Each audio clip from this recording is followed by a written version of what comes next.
Now sense modalities. तो ये sense modalities क्या होती है? अमंग ऑल सेंसेस, हमारी जितनी भी सेंसेस होती हैं, हमारी जितनी भी सेंस मोडालिटीज होती हैं, vision is the most highly developed in human beings. जो हमारा विजुअल मोडालिटी होती है वो सबसे ज्यादा हाईली डेवलप्ड होती है ह्यूमन बींग के अंदर। तो ये कैसे स्टार्ट होती है?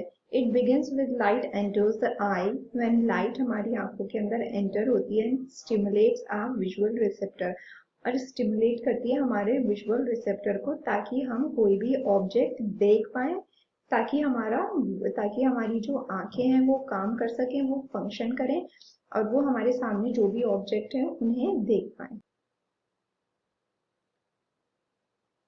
Now visual sensation. Visual sensation क्या होता है? तो हमारी जो आईज होती हैं वो बहुत ही ज्यादा सेंसिटिव होती हैं to the spectrum of light, और हमारा जो वेवलेंथ होता है वो होता है 380 नैनोमीटर टू 780 नैनोमीटर। ठीक है, एनएम होता है हमारा नैनोमीटर, जिसका मतलब होता है which is 1 billion of a metre. तो ये जो वेवलेंथ है, हम सिर्फ इसके अंदर जो ऑब्जेक्ट आते हैं इसके बीच में 380 टू 780 हम वही ऑब्जेक्ट को देख सकते हैं। क्यों? क्योंकि हमारी जो आईज होती है वो बहुत सेंसिटिव होती है। No sensation is registered beyond this range of light. इस रेंज के बियॉन्ड, ये जो लाइट की रेंज है इसके बियॉन्ड कोई ऑब्जेक्ट देखेगा तो क्या होगा? तो नो सेंसेशन इज रजिस्टर्ड, हमारी आंखों में कोई भी सेंसेशन नहीं रजिस्टर होगा, हम वो नहीं देख पाएंगे। जैसा हमने पीछे पढ़ा था, लाइट ज्यादा डिम हो तो हम नहीं देख सकते, लाइट ज्यादा ब्राइट हो नहीं तो नहीं देख सकते, इसलिए इसके बियॉन्ड कुछ भी होगा वो हम नहीं देख पाएंगे। Now 3 layers of human I. Human आई की 3 लेयर्स होती हैं, जैसे कि आप यहाँ देख रहे हैं। एक होती है आउटर, एक होती है मिडल, और एक होती है इनर। तो ये वाली है हमारी इनर लेयर, ये है हमारी मिडल लेयर, और ये पिंक में जो है ये है हमारी आउटर लेयर। नाउ सबसे पहले हमारी आती है आउटर लेयर। तो हमारी आउटर लेयर में क्या क्या होता है? हमारी आउटर लेयर में होती है कॉर्निया एंड स्क्लेरा। कॉर्निया क्या होती है? कॉर्निया एक ट्रांसपेरेंट लेयर होती है। वो ट्रांसपेरेंट होती है तो वो आपको सही से विजिबल नहीं होगी। क्यों? क्योंकि वो ट्रांसपेरेंट होती है। दूसरी होती है स्क्लेरा। स्क्लेरा होती है हमारी टफ लेयर। तो ये जो दोनों होती हैं, कॉर्निया एंड स्क्लेरा, ये क्या करती हैं? They protect and maintain the shape of our eyes. ये दोनों हमारी आंखों का जो शेप होता है, लाइक हमारी आईज का जैसे आमंड शेप होता है, ये उसको मेंटेन करती हैं और उस शेप को प्रोटेक्ट करके रखती हैं।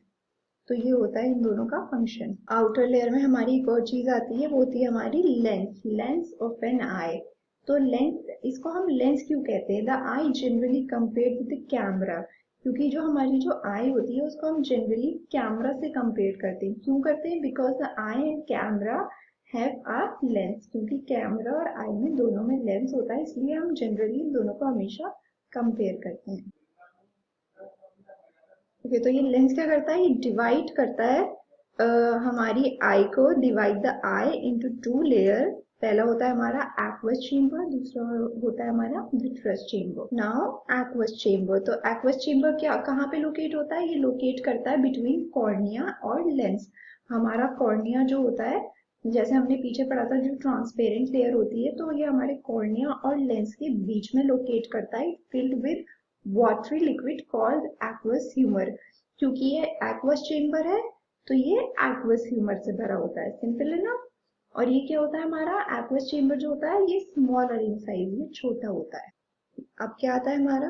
अब आता है हमारा विट्रस चेम्बर। तो ये विट्रस चेम्बर कहाँ पे लोकेट करता है? ये लोकेट करता है बिटवीन लेंस और रेटिना। ये लेंस और रेटिना के बीच में होता है, और ये किस चीज से फिल होता है? Fill with jelly protein. ठीक है, ये जेली प्रोटीन से फिल होता है, कॉल्ड विट्रस ह्यूमर। जैसे एक एक्वस चेम्बर था तो उसमें एक्वस ह्यूमर होता है, ऐसे ये विट्रस चेम्बर है तो इसमें विट्रस ह्यूमर होगा, which helps in holding the lens in appropriate position। हमारी आंखों का जो लेंस होता है ये उसको appropriate position पे होल्ड करने में हेल्प करता है। Now it allows flexibility for focusing object which is regulated by ciliary muscles। और ये क्या अलाउ करता है? ये फ्लेक्सिबिलिटी अलाउ करता है फॉर फोकसिंग ऑन ऑब्जेक्ट्स। जो हमारा कौन रेगुलेट करता है? हमारी सिलैरी मसल्स रेगुलेट करती हैं। और इन अनदर वर्ड्स ये फ्लेक्सिबिलिटी हमारी अलाउ करता है for the occurrence of accommodation, ताकि हमारा अकोमोडेशन अकर हो सके। तो ये क्या होता है, ये प्रोसेस होता है, process through which the lens changes its shape in order to focus the object at varying distance. इसकी वजह से जो हमारा लेंस होता है वो चेंज करता है अपनी shape in order to focus, ताकि वो फोकस कर सके ऑब्जेक्ट पे जो अलग अलग डिस्टेंस पर होते हैं। Now second is middle layer. अब आती है हमारी मिडिल लेयर। तो मिडिल लेयर में क्या होता है, मिडिल लेयर में होता है कोरोइड। तो ये कोरोइड क्या होता है, ये होता है ये फर्टाइल विद ब्लड वेसल्स। ये फर्टाइल होता है किससे, ब्लड वेसल से। It richly supplied with blood vessels. ये बहुत ही रिचली सप्लाइड होता है ब्लड वेसल्स से। और ये क्या करता है, it provide oxygen and nourishment to the outer layer of the retina. ये रेटिना की आउटर लेयर को क्या करता है, ये नरिशमेंट प्रोवाइड करता है। हमारी जो इनर लेयर होती है ना, उसको बोलते हैं रेटिना। तो ये क्या करता है, हमारी इनर लेयर को बोलते हैं रेटिना, लेकिन ये रेटिना की जो आउटर लेयर होती है ये उसको नरिशमेंट प्रोवाइड करता है। ठीक है, अब मिडल लेयर में नेक्स्ट हमारा आता है आइरिस। तो आइरिस कहाँ लोकेट करता है, ये लोकेट करता है between cornea and the lens. ये कॉर्निया और लेंस के बीच में होता है। It controls the amount of light entering the eye by regulation pupil dilation. तो ये क्या करता है, ये कंट्रोल करता है अमाउंट ऑफ लाइट। ये देखता है कि हमारी आंखों के अंदर कितनी लाइट आएगी कितनी नहीं आएगी। तो ये आइरिस क्या होता है, ये डिस्क लाइक कलर्ड मेम्ब्रेन होती है, एक डिस्क लाइक मेम्ब्रेन होती है।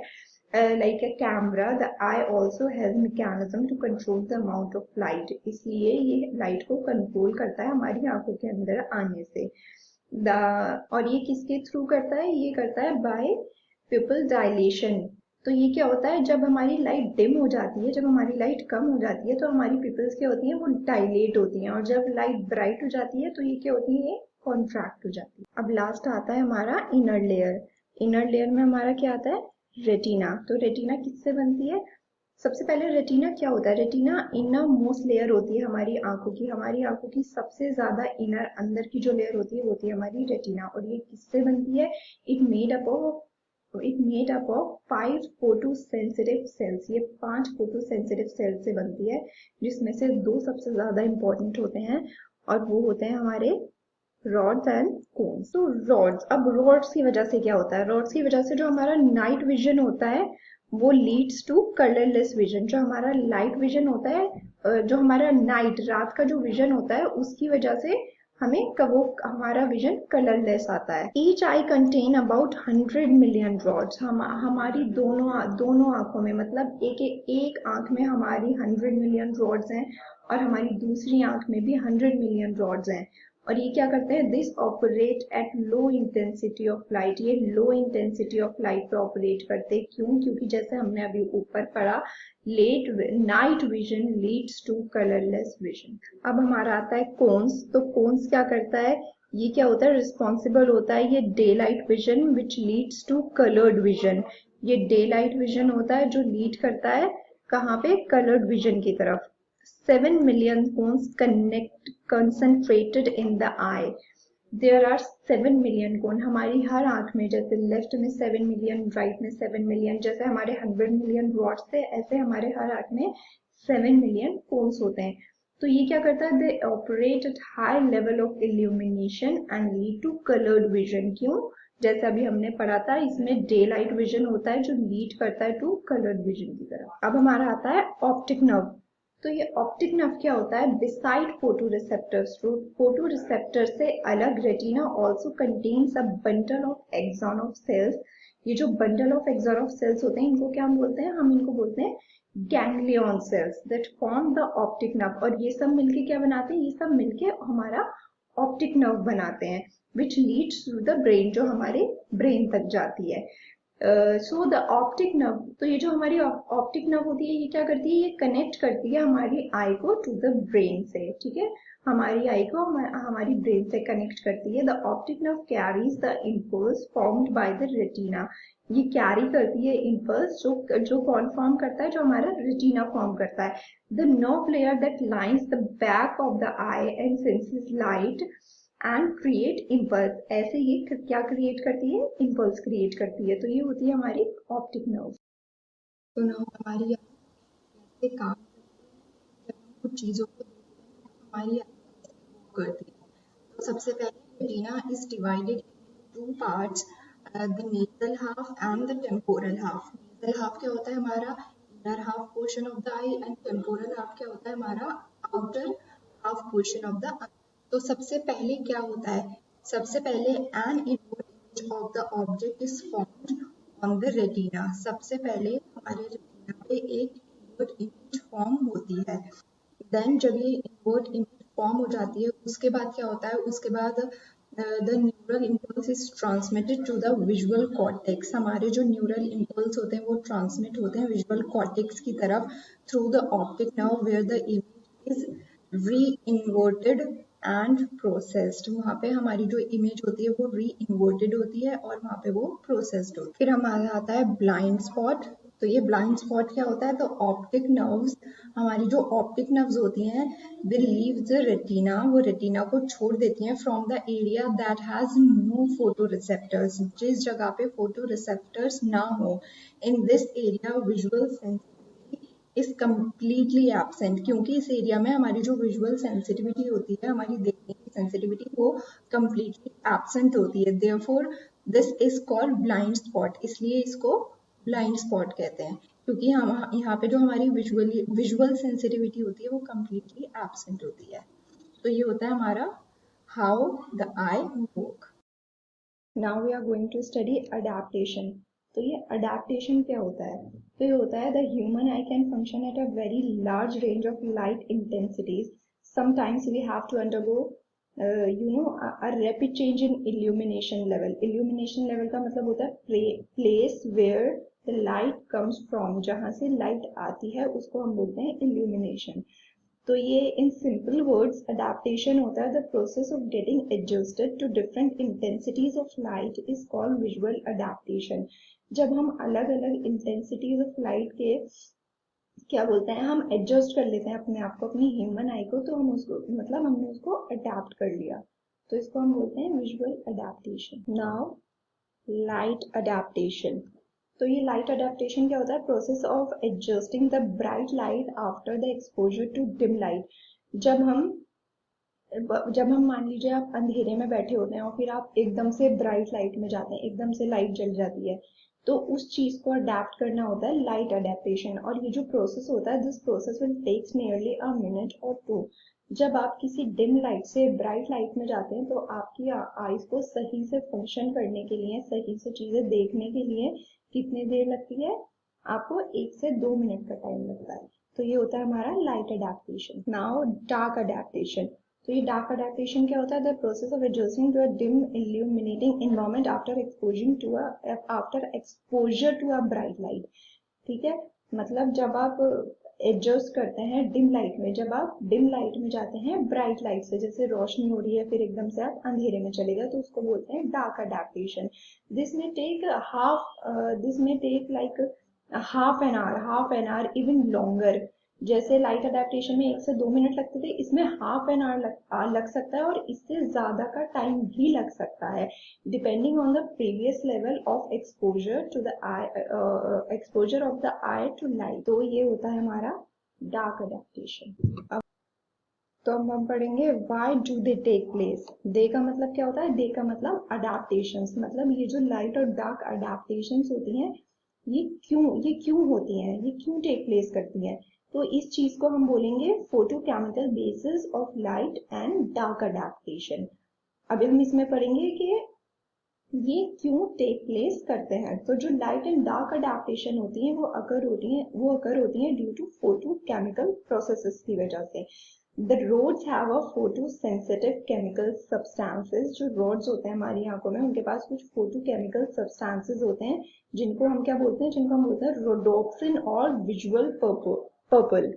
जैसे यहाँ पे भी लिखा है rhodopsin, तो इसको हम बोलेंगे क्या, rhodopsin और visual purple।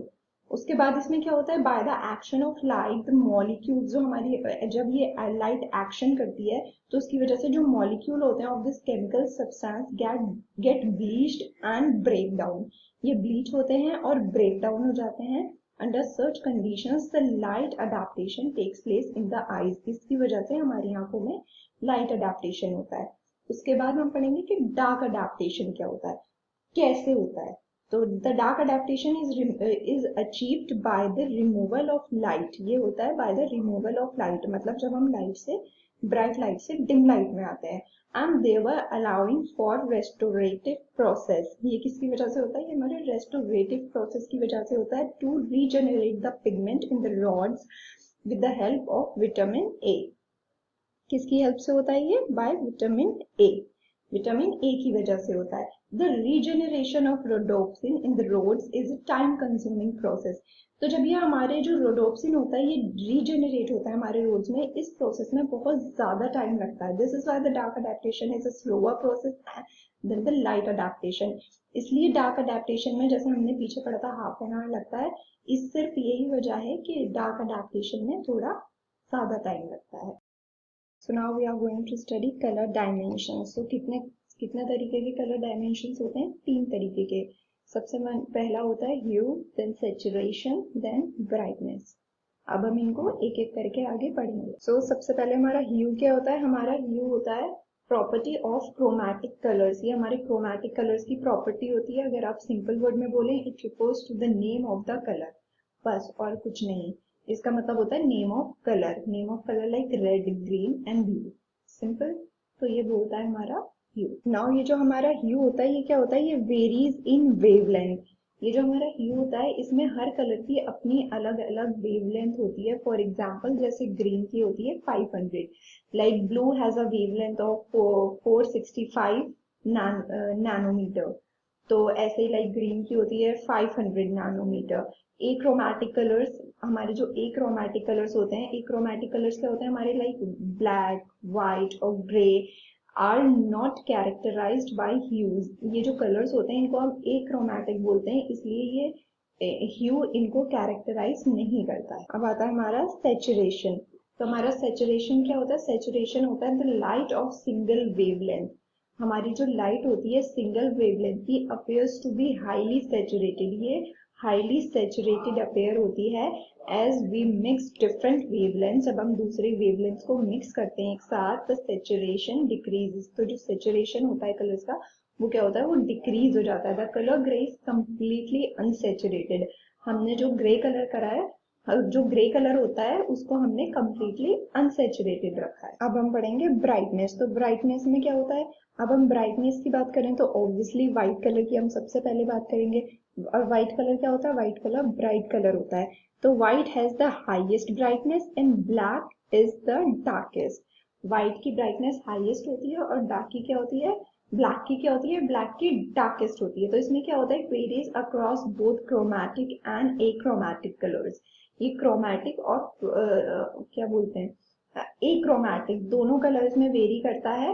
White and black represent the top and bottom of the brightness, like white top पर आता है और ब्लैक बॉटम पे आता है। बिकॉज क्योंकि व्हाइट क्या होता है हमारा ब्राइटेस्ट होता है और हमारा ब्लैक डार्केस्ट होता है। So the white has the highest degree of brightness and black has the lowest degree of brightness. तो ये होता है हमारा ब्राइटनेस। सो नाउ इसमें आता है effect of visual stimulus persist for some time even after removal of stimulus. तो इसको हम क्या बोलते हैं, इस चीज को हम बोलते हैं आफ्टर इमेज। इसमें 2 चीजें आती हैं, positive after image and negative after image. Now positive after image. तो पॉजिटिव आफ्टर इमेज क्या करती है, हमें रिजेंबल कराती है ओरिजिनल इमेज से। तो ये क्या होती है, ये कब अकर होती है, तो ये जो इमेज होती है ये यूजुअली अकर होती है after a brief intense stimulation of dark adapted eyes. ये अकर होती है आफ्टर किसके बाद, after a brief stimulation of dark adapted eyes के। तो ये होती है हमारी पॉजिटिव आफ्टर इमेज। फिर क्या आती है, फिर आती है हमारी नेगेटिव आफ्टर इमेज। तो ये नेगेटिव आफ्टर इमेज कब अपेयर होती है, नेगेटिव आफ्टर इमेज अपेयर होती है इन कॉम्प्लीमेंट्री कलर्स में। और ये कैसे होती है, ये होती है these images appear when a person stares at a patch for at least 30 seconds। जब आप एक पैच को किसी कहीं पे दूर एक पैच लगा हुआ आप उसको 30 सेकंड तक स्टेयर कर रहे हैं, घूर रहे हैं, तो ये तब होती है। And then transfer to gaze to a neutral background. फिर ये क्या होती है, ये ट्रांसफर हो जाती है गेज से to a neutral background. Neutral background for example like white और ग्रे सब्जेक्ट। तो अब हम पढ़ेंगे इसका नेगेटिव आफ्टर इमेज का एग्जाम्पल। तो इसे एग्जाम्पल क्यों है, like if a person look at a blue colour, like आप एक ब्लू कलर देख रहे हैं, then a negative image will appear in yellow colour. आप एक ब्लू कलर को देखे जा रहे हैं घूरे जा रहे हैं 30 सेकंड तक, तो वो कुछ टाइम बाद कैसे अपीयर होगी, वो अपीयर होगी in yellow colour. Similarly a red stimulus will yield a negative afterimage of green colour. ठीक है, लाइक अगर आप किसी रेड कलर को घूरे जा रहे हैं बहुत देर तक, तो वो कैसे आएगी, वो आएगी आपके ग्रीन कलर के फेस में। तो ये होता है हमारा नेगेटिव आफ्टर। अब हम पढ़ेंगे प्राइमरी कलर्स। तो हमारे प्राइमरी कलर्स क्या होते हैं, प्राइमरी कलर्स जैसे आप सबने सुना होगा रेड ब्लू ग्रीन, ये हमारे प्राइमरी कलर्स होते हैं। By mixing the light can produce any colour. तो जब हम इन इन तीनों कलर को मिक्स करते हैं तो देयर लाइट, उनकी जो लाइट होती है वो कैन प्रोड्यूस, वो कोई भी कलर प्रोड्यूस कर सकती है।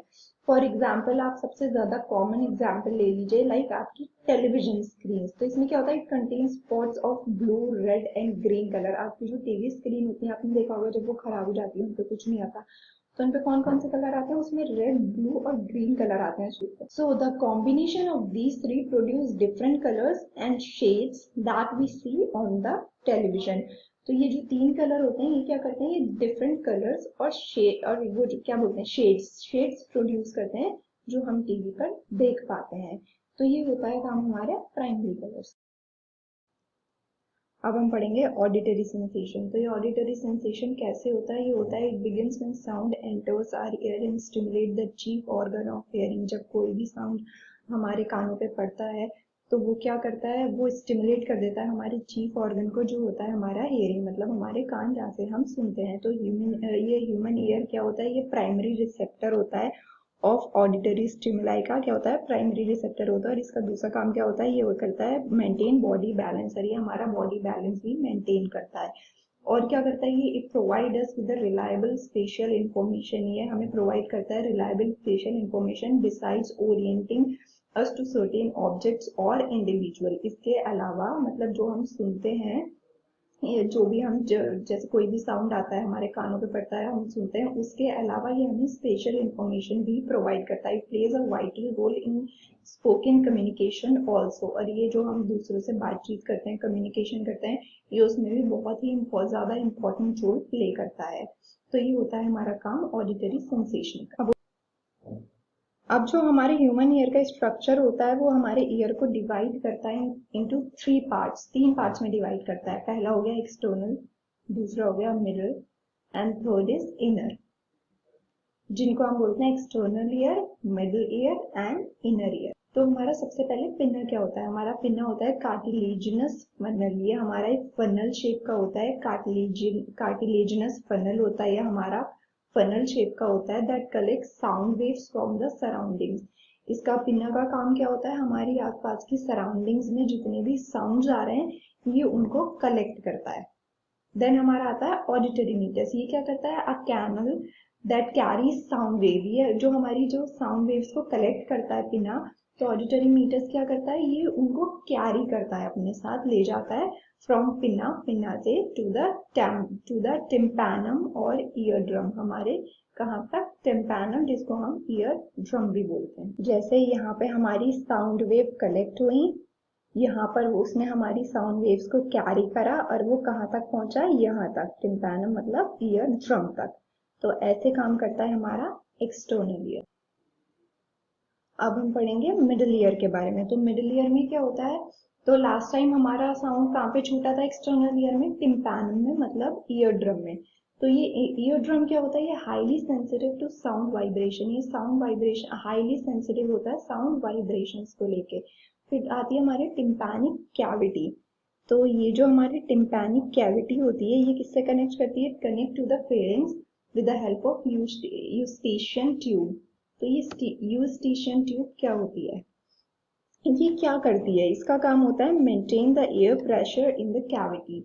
हमारी कैविटी का जो एयर प्रेशर होता है ये उसको मेंटेन करती है। तो इस कैविटी का काम क्या होता है, from the cavity the vibration passes through three auricles. तो ये जो हमारी कैविटी होती है ना, यहाँ से यहाँ से वाइब्रेशन पास करते हैं टू थ्री ऑरिकल्स। तो पहला हो गया हमारा मेलियस मतलब हैमर, इनकस मतलब एनविल, फिर हो गया हमारा स्टेप्स मतलब स्टिरअप। तो ये क्या करते हैं, they increase the intensity of sound vibration, sound vibration की इंटेंसिटी को इंक्रीज कर देते हैं कितना, 10 times, and they send them to inner ear. उसके बाद ये किस में भेज देते हैं, इनर ईयर में भेज देते हैं। अब आता है हमारा इनर ईयर। तो इनर ईयर कैसे काम करता है, इसमें जो मेम्ब्रेनस लिब्रेंथ होती है, ये क्या होता है, सराउंडेड बाय बोनी लेब्रिंथ, ये हमारे बोनी लेब्रिंथ से सराउंड होती है। फिर आता है हमारा पेरिलिम्फ। ये पेरिलिम्फ क्या होता है, पेरिलिम्फ होता है ये एक लिम्फ लाइक फ्लूइड होता है फाउंड बिटवीन देम। ये जो हमारी बोनी लेब्रिंथ होती है, इनके अंदर पेरिलिम्फ फाउंड होता है, जो होता है हमारा एक फ्लूइड। फिर ये जो हमारा बोनी लेब्रिंथ होता है, इसमें 3 सेमी सर्कुलर कैनल्स होते हैं। Number 1 is vestibule, number 2 is cochlea and number 3 is scala media। तो सबसे पहले आता है हमारा वेस्टिब्यूल। वेस्टिब्यूल क्या होता है, वेस्टिब्यूल कुछ नहीं होता हमारा, सिर्फ एक कैविटी होती है। उसके बाद आता है कॉक्लिया। कॉक्लिया क्या होता है, कॉक्लिया होता है हमारा कॉइल लाइक स्ट्रक्चर, जैसे आप यहाँ पे भी देख सकते हैं, जो कॉइल लाइक स्ट्रक्चर है, ये हमारा कॉक्लिया। फिर आता है हमारा स्केला मीडिया। तो ये क्या होता है, इनसाइड द बोनी कॉक्लिया, हमारे बोनी कॉक्लिया के अंदर there is a membranous cochlea, इसके अंदर एक मेम्ब्रेनस कॉक्लिया होता है, जिसको हम स्केला मीडिया भी बोलते हैं। फिर आता है हमारा बेसिलरी मेम्ब्रेन। बेसिलरी मेम्ब्रेन में क्या होता है, इसमें हैज फाइन हेयर सेल्स, इसमें फाइन हेयर सेल्स होते हैं। They are arranged in a series to form the organ of Corti, और ये सारे मिलके क्या बनाते हैं, ये सारे मिलकर बनाते हैं ऑर्गन ऑफ कॉटाई। तो ये क्या होता है, ये होता है this is the main organ for hearing and body balance, जो मेन ऑर्गन होता है सुनने के और बॉडी बैलेंस के काम आता है। अब हम पढ़ेंगे हाउ ईयर वर्क्स, हमारा ईयर कैसे काम करता है। जैसे कि हमने अभी पीछे भी पढ़ा था, सबसे पहले आता है पिना। पिना क्या करता है, ये कलेक्ट करता है साउंड वाइब्रेशंस को और उन्हें किसको दे देता है, उनको दे देता है टिम्पैनम या ईयर ड्रम को थ्रू ऑडिटरी मीटर्स के थ्रू। फिर आता है हमारा टिम्पैनिक कैविटी। हमने पढ़ा था टिम्पैनिक कैविटी क्या होता है, ये वाइब्रेशंस ट्रांसफर करता है टू द 3 ऑरिकल्स को increase strength and transmit to inner ear, जो हमारी स्ट्रेंथ को इंक्रीज करते हैं साउंड की वाइब्रेशन की, और वो उसको किस में ट्रांसमिट कर देते हैं, इनर ईयर में। फिर हमने क्या पढ़ा था, हमने पढ़ा था कॉक्लिया। कॉक्लिया क्या करता है, ये रिसीव करता है साउंड वेव्स को। The endolymph is set in motion which vibrates the organ of Corti. ये क्या करता है, ये सेट होता है इन मोशन में, जो क्या करता है, वो वाइब्रेट करता है किसको, ऑर्गन ऑफ कॉटाई को वाइब्रेट करता है। फिर लास्ट में क्या होता है, फिर लास्ट में ये जो इम्पल्स होती हैं या are send to auditory nerve, या ऑडिटरी नर्व को सेंड हो जाती हैं, which emerges at the base of cochlea, जो कॉक्लिया के बेस पे इमर्ज होती है, और कहाँ तक जाती हैं, ये ऑडिटरी कॉर्टेक्स तक, where the impulse is interpreted, जहाँ पे इम्पल्स इंटरप्रेट होती है। तो ये होता है हमारा, ऐसे काम करता है हमारा ear. Now sound as stimulus. Sound as stimulus कैसा होता है, तो जैसे कि हम सबको पता है कि sound is the stimulus for ear, हमारे ईयर्स के लिए साउंड एक स्टिमुलस होता है। It result from pressure vibration in the external environment. So ये कैसे होता है, any physical movement disturb the surrounding medium. Surrounding medium हो गया फॉर एग्जाम्पल आप लोगों का एयर, आप लोगों की जो आसपास की हवा होती है वो, and pushes the air molecule back and fourth. फिर ये एयर मॉलिक्यूल को बैक एंड फोर्थ पुश करता है, जिसकी वजह से क्या होता है, this result changes the pressure and spread outward, वो आउटवर्ड में जाता है in the form of sound waves and travelling at the rate of about 1100 feet पर सेकेंड। 1100 फीट पर सेकेंड तक ये जाता है। अब हम पढ़ेंगे साउंड वेव्स। तो साउंड वेव्स किस चीज में वैरी करती हैं, साउंड वेव्स 2 चीजों में वैरी करती हैं, अपने एम्पलीट्यूड में और अपनी वेवलेंथ में। तो सबसे पहले हम पढ़ेंगे एम्पलीट्यूड। एम्पलीट्यूड क्या होता है, amplitude is a general measure of stimulus magnitude. हमारा वेवलेंथ क्या होता है, वेवलेंथ होता है हमारा it's distance between the 2 crest, दोनों 2 क्रेस्ट के बीच में जो डिस्टेंस होता है उसको हम बोलते हैं वेवलेंथ। अब आती है हमारी sound waves are form. Sound waves कैसे फॉर्म होती हैं, तो sound waves are basically form due to alternative compression and decompression.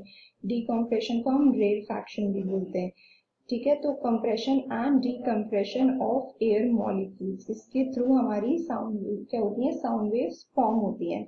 फिर उसके बाद क्या होता है, a complete cycle, a full cycle change. तो ये कैसे चेंज होता है? Complete cycle in pressure from compression to rarefaction and again to compression, make a cycle of a wave. तो ये कैसा साइकिल होता है? ये होता है चेंज इन प्रेशर, प्रेशर में चेंज होता है फ्रॉम कंप्रेशन से ये रेरफैक्शन में जाता है और फिर दोबारा से कंप्रेशन में जाता है, और ऐसे ही हमारा फुल साइकिल बनता है वेव्स का।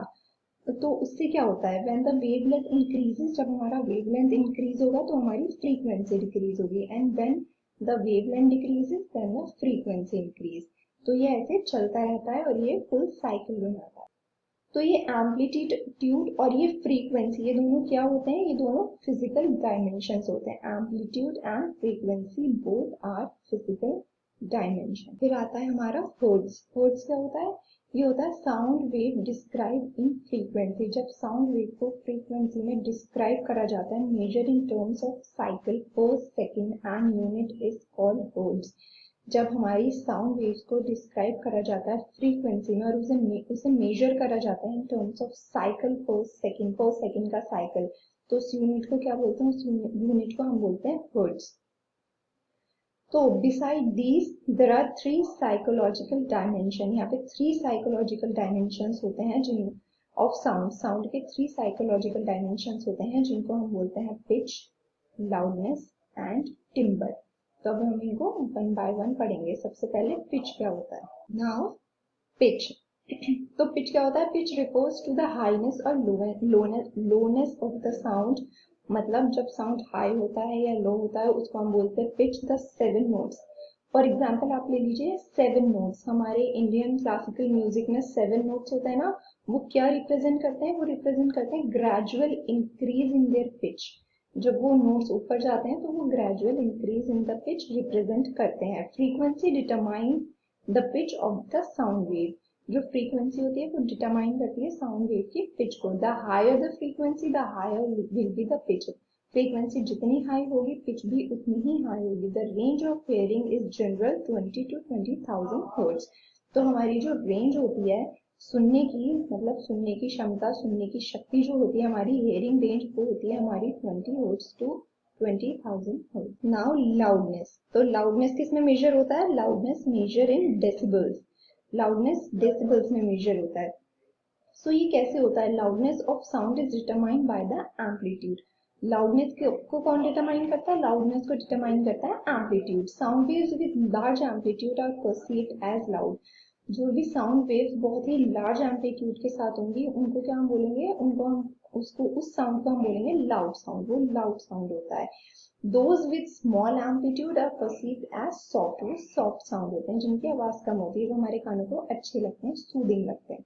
तो ये होता है हमारा लाउडनेस। अब आता है हमारा टिम्बर। तो टिम्बर क्या होता है? द नेचर और क्वालिटी ऑफ साउंड। तो ये क्या होता है? It refers to the nature of और quality of the sound. The timbre of a sound reflects the complexity of sound wave. ये कंप्लेक्सिटी बताता है साउंड वेव की। Most of the sound wave we found in natural environment are complex. तो ये बताता है कि नेचर में कुछ साउंड जो होते हैं, जितने भी साउंड होते हैं मोस्टली वो सब क्या होते हैं? वो कॉम्प्लेक्स होते हैं। तो ये होता है हमारा टिम्बर। तो अब आता है हमारा सेंस मोडालिटीज। सेंस मोडालिटीज में हम पहले पढ़ेंगे सेंसेशन। तो ये सेंसेशन क्या होता है? ये होता है immediate basic experience of stimulus. So ये immediate basic experiences of stimulus क्या होता है? Like our sense organs provide us with first hand information. ये होता है कि जो हमारी सेंस ऑर्गन्स होती हैं वो हमें प्रोवाइड करती हैं first hand information about external और internal environment. For example such as hard, warm, loud.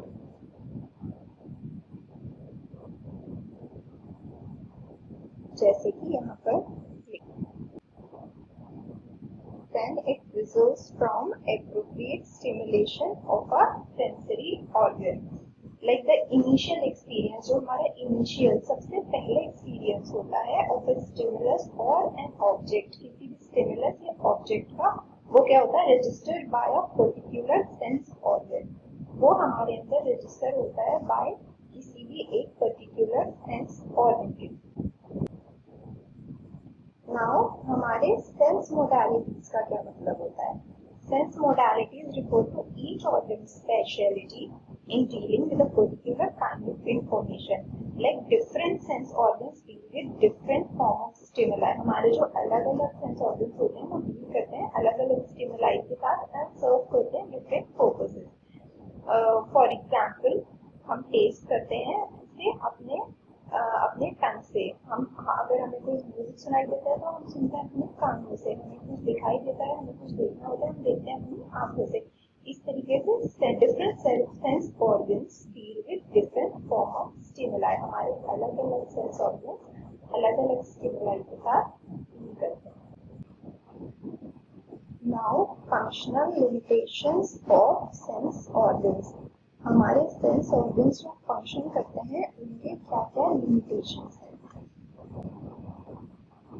सो इसमें सबसे पहले हमारा आता है human being function with very limited range of stimulation. जो ह्यूमन बीइंग होते हैं वो बहुत ही लिमिटेड रेंज ऑफ स्टिमुलेशन में काम करते हैं. For example, our eyes can not see things which are very big और very bright.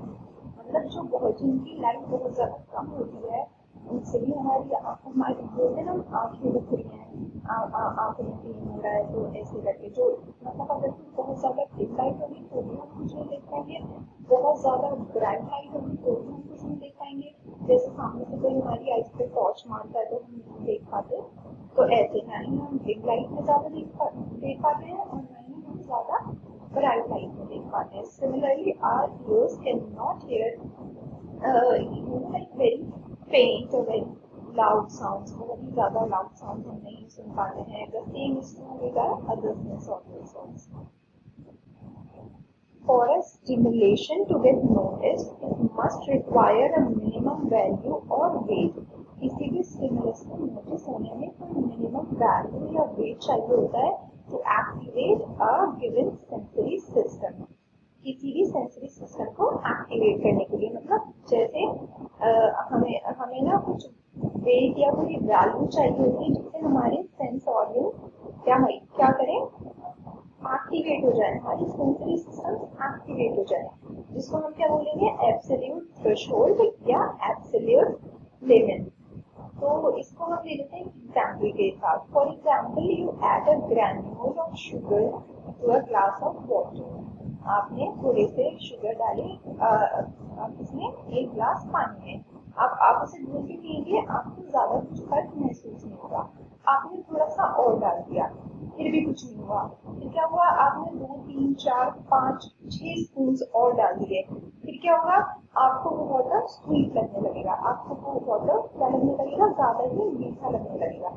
So the minimum number of sugar granules required to say that the water is sweet will be the air, मतलब absolute limit of sweetness. तो ये होता है हमारा air.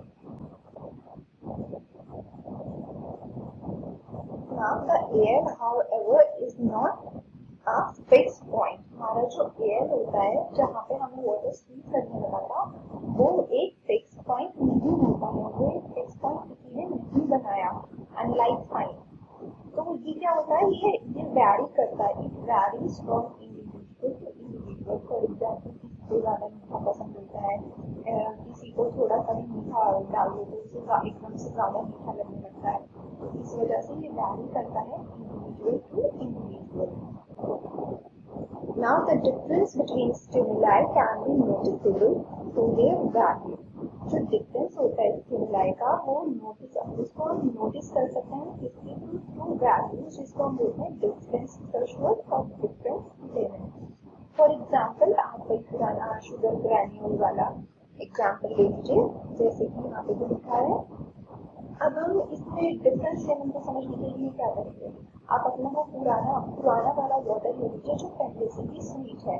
अब आप उसके टेस्ट को और ज्यादा स्वीटर बनाने के लिए क्या करेंगे, आप उसमें और ज्यादा शुगर ग्रैन्यूल ऐड करेंगे ताकि वो पिछले वाले से ज्यादा मीठा हो जाए, उसका टेस्ट और ज्यादा चेंज हो जाए और वो और ज्यादा स्वीटर हो जाए. So the number of sugar granules added to the water to generate an experience of sweetness that is different from the previous. That's different from the previous sweetness. On 50% of occasion will be called the real, the difference of the sweet.